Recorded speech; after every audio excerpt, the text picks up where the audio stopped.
Identidad, cultura y el acontecer diario están en La Hora del Museo.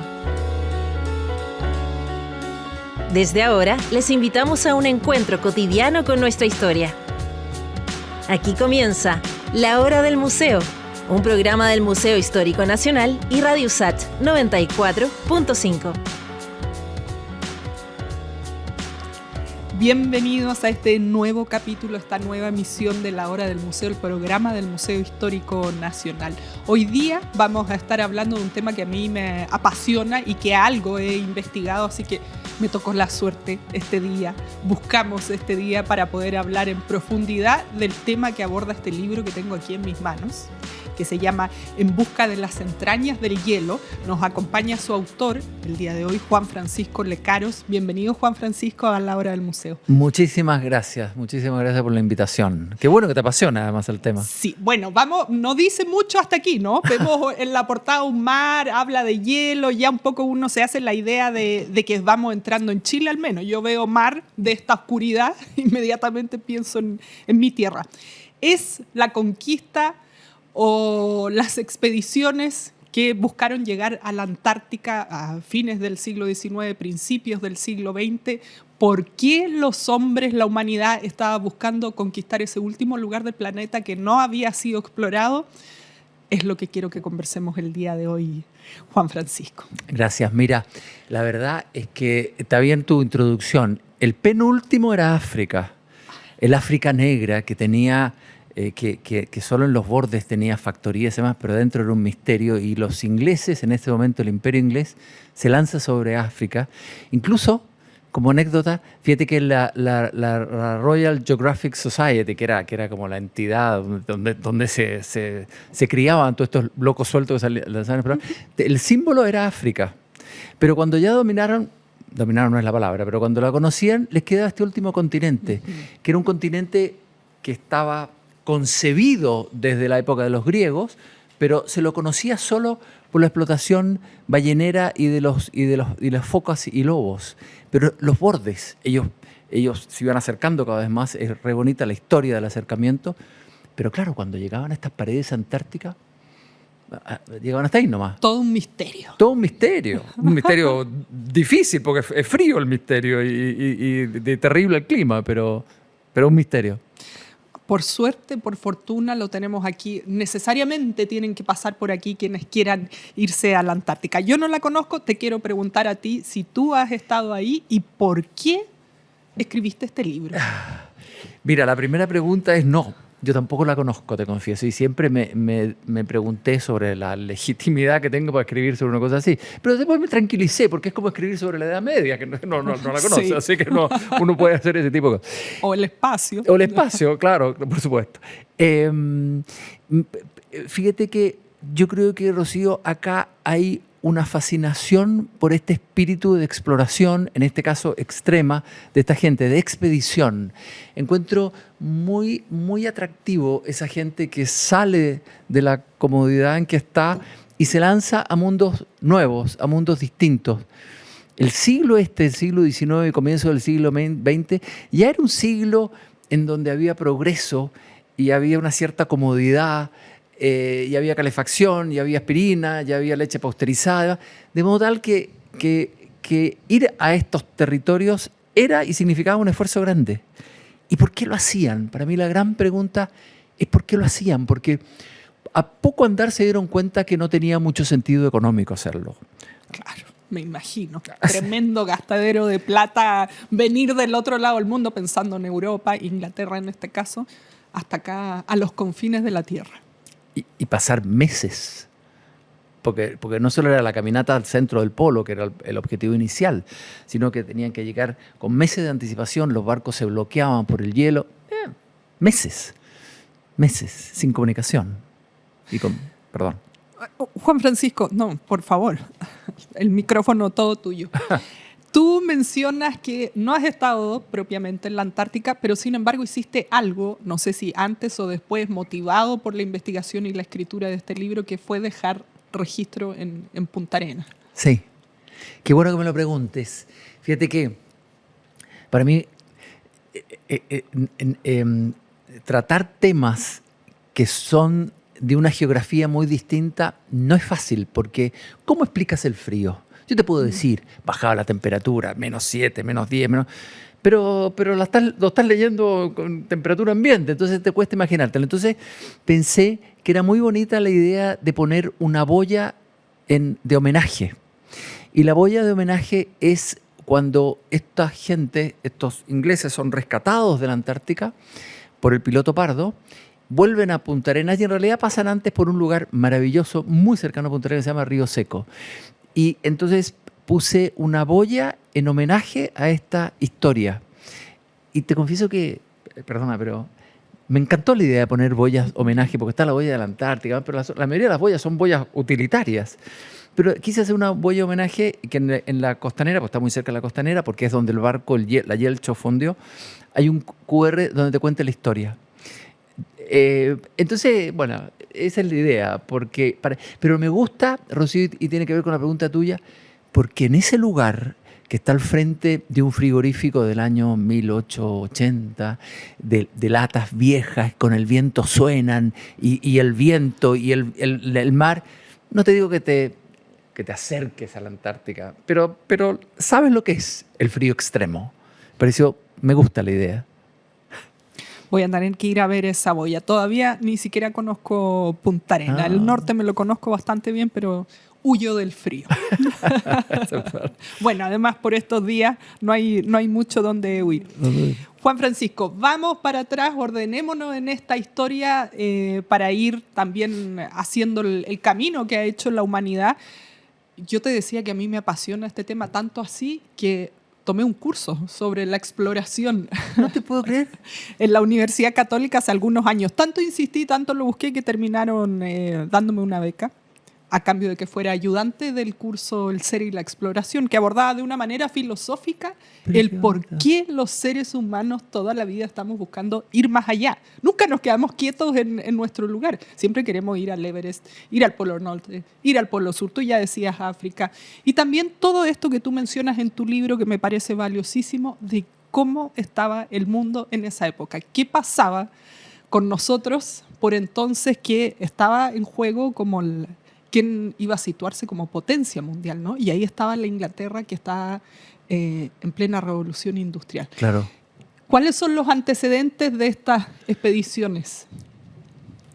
Perfecto. Mira, lo que estás diciendo tú, había una puja de imperios que finalmente se resuelve dramáticamente en la Primera Guerra Mundial, y yo te diría que sobre todo en Europa campeaba Inglaterra con lo que se llama revolución industrial, pero fue mucho más que una revolución de industrias. Fue una revolución del pensamiento, esta monarquía tan larga de la reina Victoria, y con esta figura inglesa que, por un lado, muy de la City, muy de Londres. Londres era en ese momento el centro del mundo, pero por otro lado, no hay que olvidarse que un cuarto de la población mundial era territorio inglés y un cuarto del idioma que se hablaba era inglés, un cuarto. Y estaba también empezando Alemania y la reunificación de Alemania, que era toda una... que después se convirtió, por supuesto, en la Gran Alemania y termina todo esto en la Primera Guerra Mundial. Pero déjame vincularlo con la primera parte que dijiste tú, que no sabía que había un curso del ser y la exploración, pero me encanta como título. Como ellos tenían mucho territorio, los ingleses tenían mucho territorio de ultramar, la verdad que parte de la exploración y de vivir fuera era como, ¿cómo decírtelo? Como el contrapunto entre este mundo burgués de la bolsa, empresarial, industrial, y este otro aventurero, los Rudyard Kipling, todas estas historias que hay de África. Y es muy curioso cómo se complementan esos dos mundos. Y estos personajes de acá son de los dos mundos.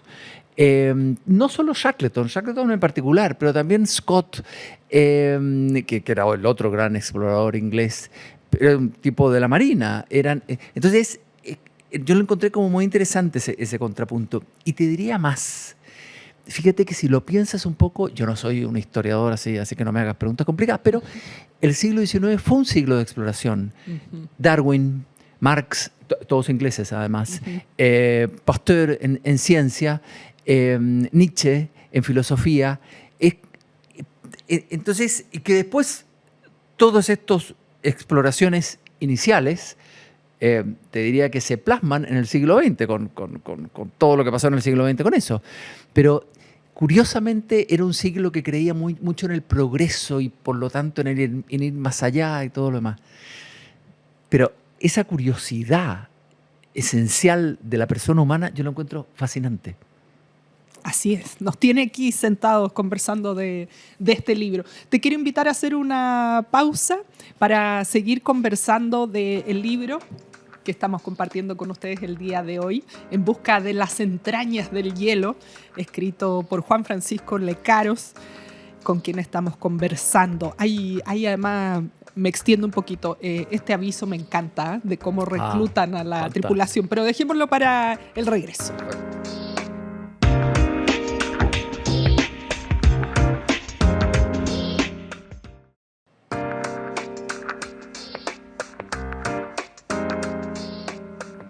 Hoy día estamos yendo al pasado, viendo, imaginándonos, conversando cómo fueron esas expediciones, esas primeras expediciones que llegaron a la Antártica, algunos un poco más avanzados que otros, ya vamos a ir conversando de estos detalles. Juan Francisco Lecaros, nuestro invitado el día de hoy, autor del libro En busca de las entrañas del hielo, sobre el cual nos estamos basando para el programa de hoy. Habíamos quedado en que se publica un aviso para llamar a la expedición de Shackleton. Y decía así, lo voy a leer. Además, tú dices, ha sido muy mencionado. Se necesitan hombres para riesgosas jornadas, salario bajo, frío extraordinario, largos meses en completa oscuridad, peligro constante, retorno incierto, honor y reconocimiento en caso de éxito. ¿Quién se atreve a responder a un llamado así? Qué fantástico, sí. 5.000 personas, 5.000, y ahí viene el detalle simpático, 5.000 hombres y 2 mujeres. Sí. Había mujeres también que respondieron. Sí, había que responder, 2 mujeres, dice el detalle. Entonces, él eligió finalmente 27, él era el 28avo, este Shackleton, el capitán. Oye, Rocío, lo simpático era la manera como los seleccionaba, porque seleccionar 5.000 en ese momento, yo creo que las técnicas de selección eran bastante más rápidas. Entonces miraba a la gente, le hacía un par de preguntas, tú sí, tú no, tú sí, tú no. Y de repente en la mitad les decía, ¿tú qué gracia tienes? ¿Cómo le decía? Sí, tocas algo, cantas. Bueno, toco el me interesa mucho que toques el banjo, que es esa guitarrita chica, porque las noches antárticas, este hombre ya había ido 2 veces antes a la Antártica, de modo que la conocía perfectamente bien. Y las noches largas, el banjo, la música es importante. Entonces, o a otro lo seleccionó porque a un meteorólogo, que no funcionó mucho, pero en fin, lo seleccionó porque le pareció muy gracioso que había estado en Sudán, que Sudán es pleno desierto africano. Y entonces este contraste era de intuición máxima. Y la verdad que la pegó, por lo menos volvieron a los 28. Esta es la expedición de Shackleton. El 50%, Rocío, del libro es la expedición de Shackleton. El otro 50% es un poco estos antecedentes así de los imperios, etcétera, etcétera. Incluso el Ártico, porque en el Ártico estaban pasando cosas que influyen mucho después o que tienen mucho que ver después con el Antártica, digamos, con el antiártico. Y todos los intentos de exploración para llegar hasta el centro del polo, que esa era la gran meta. Estamos con este aviso, reúne 27 personas además de él, se suben a un barco y vienen para acá. Exactamente. Paran por Buenos Aires, recogen perros, se les sube un polizonte y entonces van a las Islas Georgia, donde estaban las factorías de caza de ballena, y cuando se van acercando, el invierno se les adelanta, al barco lo van apretando los hielos. Rocío, era un barco que el casco tenía 50 centímetros de madera. Eran barcos de madera más que de 50 centímetros. Y el hielo lo aprieta, 12 metros de hielo lo apretan, lo escoran, hasta que un momento es casi imposible estar ahí, porque lo inclinan, digamos, se bajan del barco y él lo despedaza, lo destruye. Lo fascinante de esta cuestión es que esto está filmado. Yo te diría, tú eres periodista, Fíjate que yo te diría que, sobre todo no esta parte, que esta parte claramente no es chilena, pero la vuelta que da, perdona, disculpa, y ellos se bajan a la placa de hielo y la placa de hielo los va derivando de nuevo hacia el mar de Drake, los va sacando, pero vivían arriba del hielo, cazando focas, pingüinos, comiendo ahí, y pasan 4 o 5 meses hasta que se suben a 3 botecitos salvavidas que los llevaban a la rastra. Y con eso llegan a una isla. Déjame terminarte la idea. En esta vuelta, en este ciclo, ellos vuelven por territorio antártico chileno. No es que me quiera poner nacionalista ni meterme en problemas de política internacional. Pero yo te diría que es una de las primeras películas que está filmado en territorio chileno. Esto es 1914. Y las películas son increíbles. Estuve jugando al fútbol, aserrando el hielo, jugando con los perros, pero era dramático lo que les estaba sucediendo. El hielo se les iba achicando. En un momento dado estaba tan débil el hielo, y era un hielo como un jardín. Y era tan dramático que se les empezaba a llenar de agua y se empezaron a marear porque el hielo flotaba y se movía con las olas del mar. Y se lanzan al mar. No sé si... Pero bueno, se lanzan en 3 botes, que fue angustioso. Yo creo que ese es el periodo más angustioso. En 3 botes chicos, uno iba amarrado al otro, por el mar de Drake.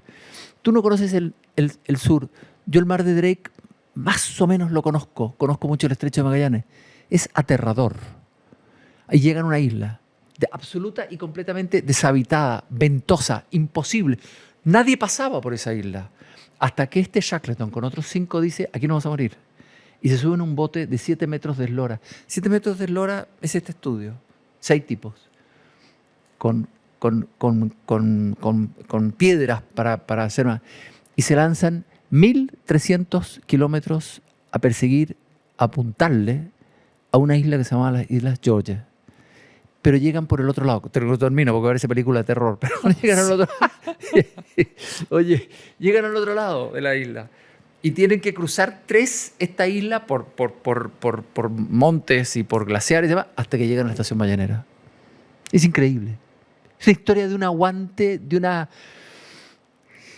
Perdona, tú me cortas ya, pero yo te diría que el correlato de una aventura tan fuerte, tan extrema, exige un contrapunto de una psicología muy especial. Claro, fortaleza, un carácter único.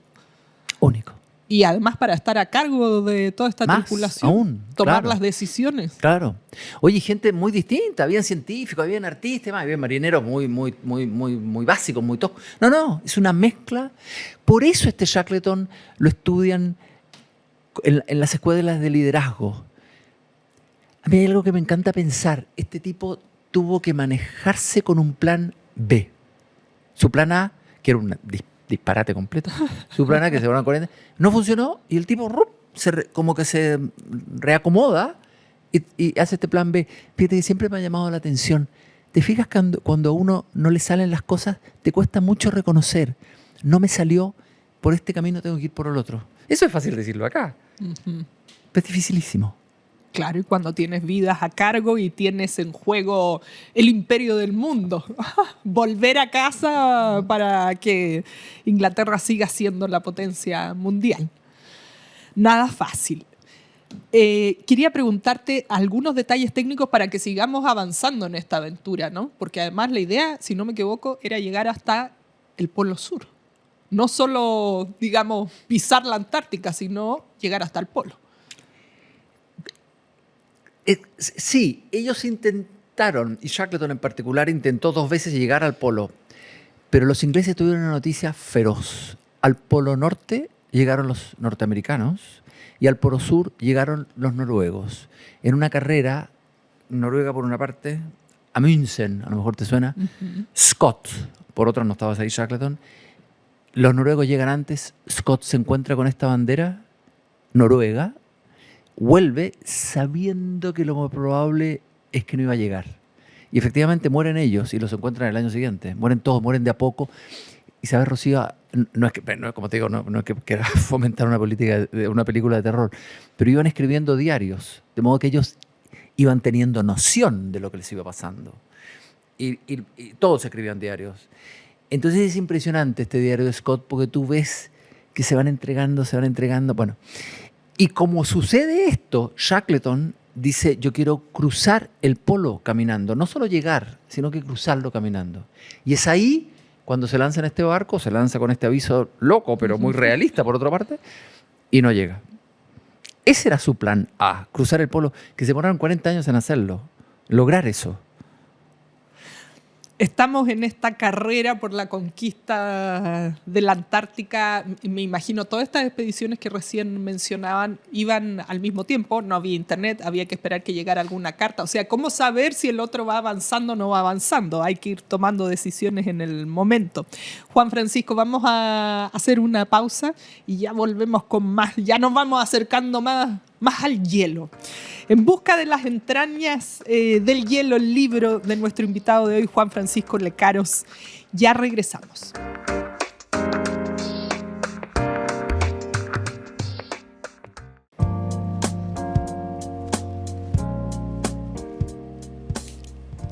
El día de hoy estamos hablando de esos hombres, aunque ya nos decía Juan Francisco, hubo 2 mujeres que postularon a este aviso, pero finalmente la tripulación fue de hombres que se internaron allá en los confines de la Tierra para ese entonces, en la Antártica.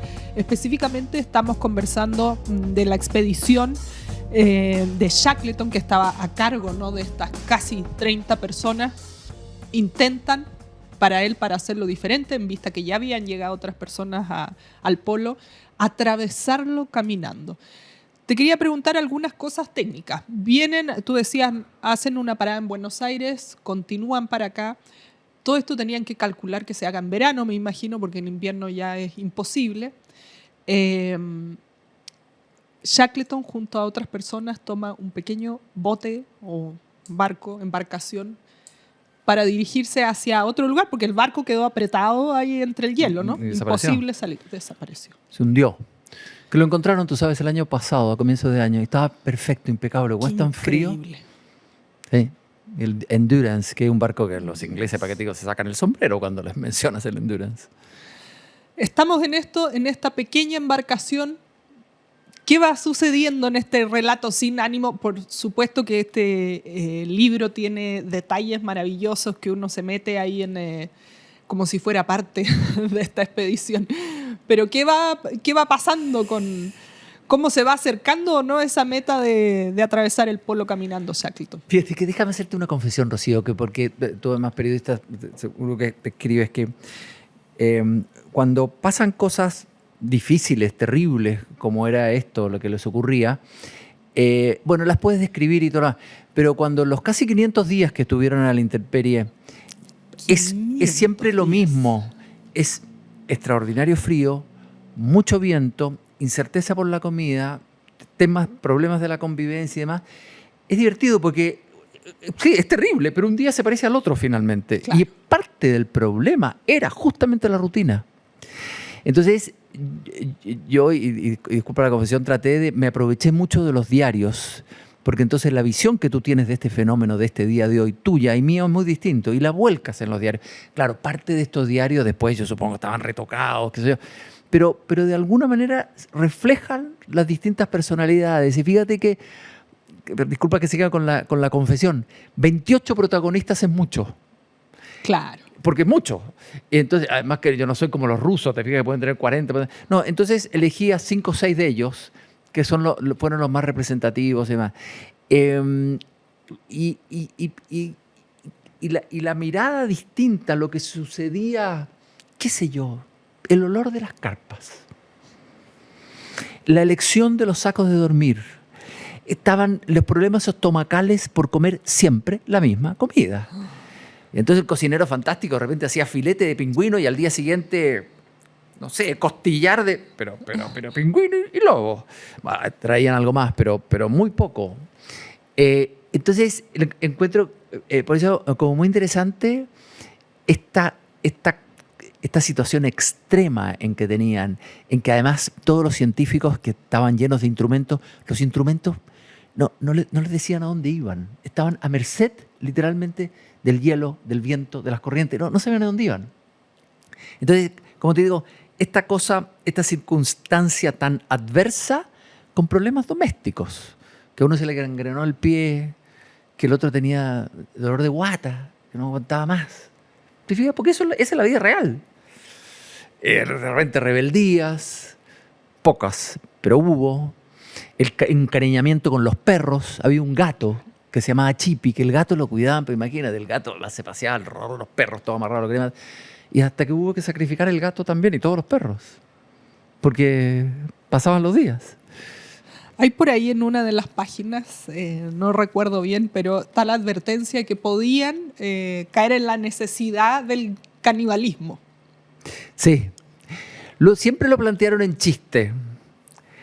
Y es típico, yo no es que sea un expedicionario, pero es típico que miras al más gordito y le dices, Paco, tú eres el primero, ese tipo de cosas son siempre.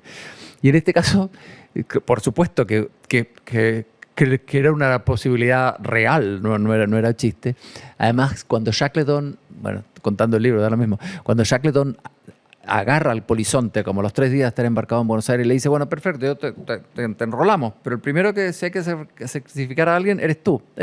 Pero no se llegó al canibalismo y no hay registros en la Antártica de eso. Yo conocí mucho a uno de los uruguayos que se cayó acá. Ajá. Yo creo que tú estabas naciendo, cuando Rocío. se estrelló el avión. Sí, pero conocimos mucho, da lo mismo, mi mujer lo invitó, era un médico cirujano, el tipo daba conferencias, y fíjate que para él el tema canibalismo no tenía ninguna, no te quiero decir una importancia, pero no le daba la relevancia, un poco morbo que se la damos nosotros. Claro. Era lógico. No te lo decía así, pero te miraba a los ojos y te decía, tú lo hubieras hecho igual que yo. No hubo duda. En este caso no se llegó a eso, porque aparecían los animales, pero bueno, si no sé qué hubiera pasado.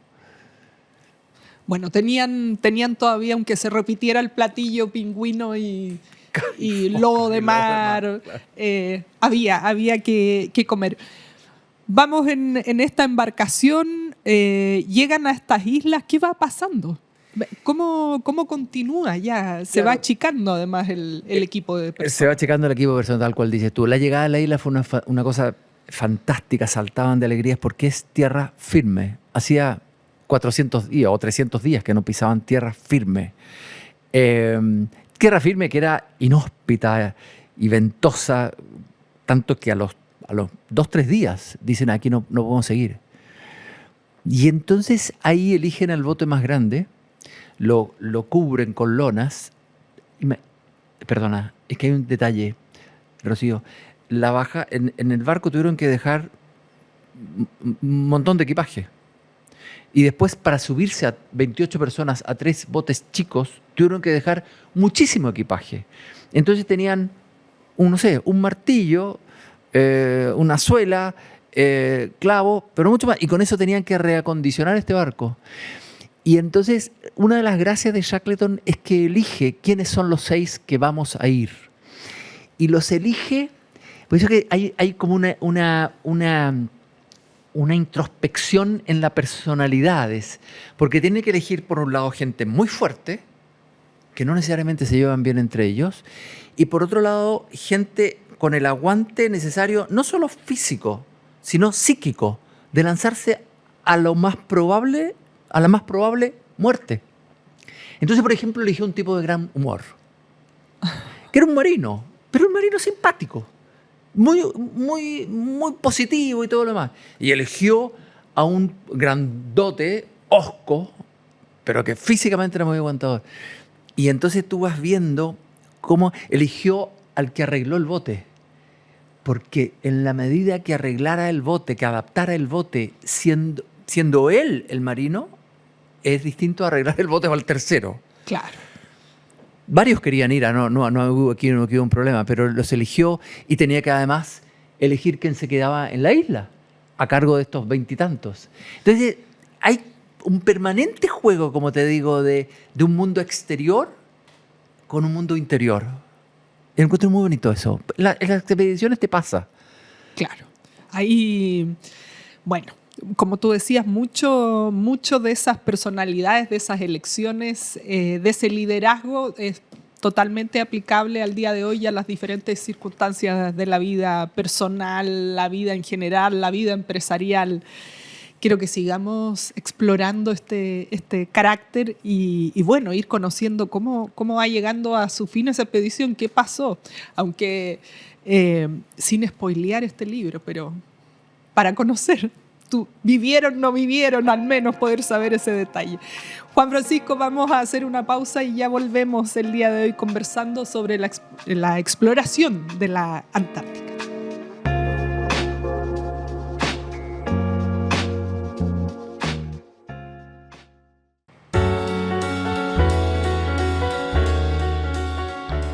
Estamos de regreso en la hora del museo, hoy día conociendo detalles sabrosos de una de las expediciones que pretendía llegar hasta el polo, hasta la Antártica, la expedición de Shackleton. Quien narra el libro que estamos conversando el día de hoy, nos acompaña su autor Juan Francisco Lecaros. El libro se llama En busca de las entrañas del hielo. Juan Francisco, estábamos haciendo un análisis un poco más psicológico de la tripulación del Endurance. Que ya ni quedaba, ¿no? Porque se bajan y se van en una embarcación más pequeña. ¿Qué pasa después? ¿Qué es lo que logran finalmente? Claro, ¿cuál es el epílogo? Es que es muy curioso. Ellos finalmente, estos del bote salvavidas, llegan a Punta Arenas y la preocupación de Shackleton es rescatar a los que se quedaron allá, en la isla. Y como era todo día invierno, estamos hablando de julio, agosto, los barcos, lo que fuera, no podía llegar. Hasta que finalmente ahí se ofrece, que también es un personaje muy crucial, aunque si tú quieres secundario, pero crucial, que es este piloto Pardo, que el tipo va en una escampavía. Escampavía también eran barcos muy chiquitos, barcos que alimentaban los faros, pero no barcos de alta mar. Bueno, y este tipo va en un acto así como de arrojo muy particular y los trae de vuelta. Y finalmente a Valparaíso los recibe el presidente Sanfuentes y finalmente Inglaterra. Pero hay algo que a mí me llamó muchísimo la atención. Muchos de ellos volvieron a la Antártica, Shackleton en particular. ¿Por cuarta vez ya? Por cuarta vez ya. Tú dices, ¿a qué? Porque además ya no había que hacer, y incluso ahí yo no sé, yo le doy harta importancia, la mayoría de los biógrafos no tanto, porque se concentran mucho más en la gran aventura. Pero Shackleton era un tipo muy seductor, muy mundano, y se consigue un amigo que era un tipo así que poco menos que, no sé, lo veía entrar y le hacía un cheque, y él va por cuarta vez. Oye, y lo fantástico, Rocío, es que el financista le decía, pero ¿a qué misión? Y le cambiaba todos los días la misión. El martes le decía tal cosa, el jueves tal otra, porque no tenía claro a qué ir. A mí eso lo encontré glorioso. ¿A qué vas? ¿A qué vuelves?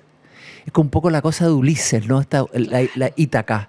Oye, y no solo él, sino que unos 8 o 9 de todos estos que pasaron a ver vuelven con él, sin tener muy claro a qué. Yo se lo encontré maravilloso.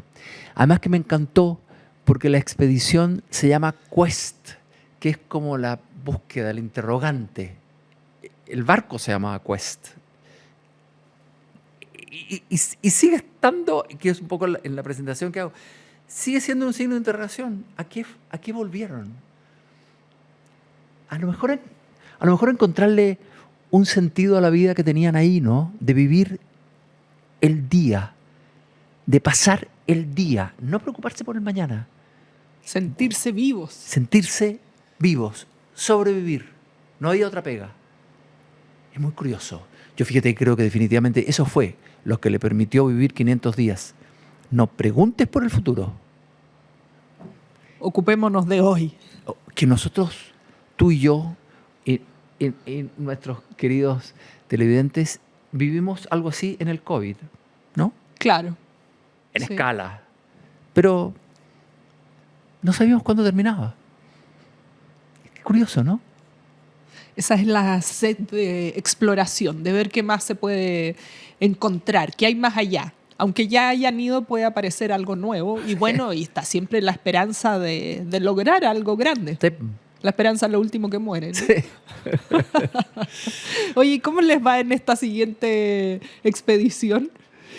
En la expedición literaria, mira, yo estoy un poco obsesivo, no sé, no es la palabra que más me acomoda, un poco sí, porque Apasionado, puede ser. mucho mejor, tienes toda razón, mucho mejor, porque me sorprende mucho una cosa que es bastante obvia, pero la geografía de Chile, y que la geografía genera historia. La de la Antártida, para que te digo, es clarísimo, pero la historia de tu norte, la historia de Iquique, Antofagasta, no tiene nada que ver con la historia de Valparaíso, tiene que ver, pero poco, o con la historia de los, no sé, mapuches, o con la historia de Punta Arenas. Entonces, encuentro muy bonito hacer historias regionales. Empecé por esta. Estoy empeñado ahora en la Antártica, en Atacama, perdona, como voy como por la A, pero no, empeñado en Atacama, porque también es una historia fascinante. Entonces yo te diría que mi proyecto de expedición hoy, bastante más humilde que esto, es meterme en las historias regionales con las vivencias que se viven con esas geografías. Nosotros con unos amigos marcamos el camino del Inca, que llega hasta Santiago, desde el Cusco, por supuesto, de Santiago. Es increíble. Te vas por la mitad del desierto, es fascinante. Qué espectacular. Eso yo lo tengo en mi lista de vida. Fascinante. Por la mitad del desierto solo. Oh, es glorioso a poderlo hacer. ¿Y de eso se va a tratar tu próximo Sí. libro? Pero ahí ya estuviste. Yo estuve, claro, sí, ahí distinto. Sí. Más testimonial. Más testimonial, claro. Y estuvimos también en el cruce de Diego de Almagro. Bueno, en fin, no quiero cambiarme de foco, pero encuentro fascinante nuestra geografía. Parezco tonto, pero Chile es lindísimo, pero es una geografía muy fuerte, muy radical, con oficios muy radicales. Nos va configurando la personalidad de chilenos, además. Sí, lo creo, absolutamente. Y a los que no son chilenos también, porque los enfrenta a estas situaciones extremas. Es así. Desierto, hielo, montañas. Es muy curioso Chile, es un paisaje muy curioso.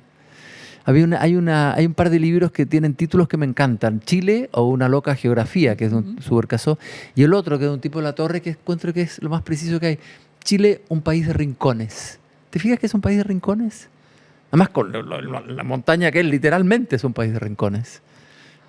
Totalmente, un poco isla también, por eso somos diferentes, a veces no estamos tan integrados a esta identidad latinoamericana, bueno, hoy día un poco más gracias a la migración, pero nos hemos mantenido ahí. Era así, un poco isla. Bueno, estamos ya en la última partecita del programa de hoy. Yo me quedo con ganas de salir, de que se me contagie un poco este espíritu. No sé si a ti te pasó eso. Sí, me sigue pasando. Me pasa muy a menudo. Sí. Uno quiere ir más allá. Para cerrar, Juan Francisco, ¿alguna cualidad de estos exploradores que tú creas que podemos rescatar el día de hoy, que se puede ir a mirar hacia atrás y traer hoy día? Por decírtela, hay varias, exigían varias. Como dicen, no, es una constelación de virtudes. Pero hay una que para Shackleton era la virtud, no sé, 001, por decirlo así. El optimismo. ¡Wow! Tremenda virtud. Optimismo. Para él era casi una condición moral. Y era un tipo muy optimista. El optimismo requiere otras, pero fíjate que encuentro que nuestro mundo de hoy, si me pidieras rescatar una, optimismo. Nos vamos a quedar con eso, ¿eh? Optimismo, y que se nos contagie, que contagiemos a la gente para que sea más optimista también, porque al final eso es lo que nos mantiene vivos. Absolutamente. Juan Francisco, muchas gracias por haber conversado hoy y habernos adelantado un poquito de tu libro En busca de las entrañas del hielo, donde nos adentramos ahí en la Antártica. Muchísimas gracias a ti. Además, una conversación muy entretenida. Muchísimas gracias de verdad. Un gusto haber conversado contigo. Nos despedimos por hoy aquí en La Hora del Museo y nos volvemos a encontrar en un siguiente capítulo. Esto fue La Hora del Museo, un encuentro cotidiano con nuestra historia. Un programa del Museo Histórico Nacional y Radio USACH 94.5.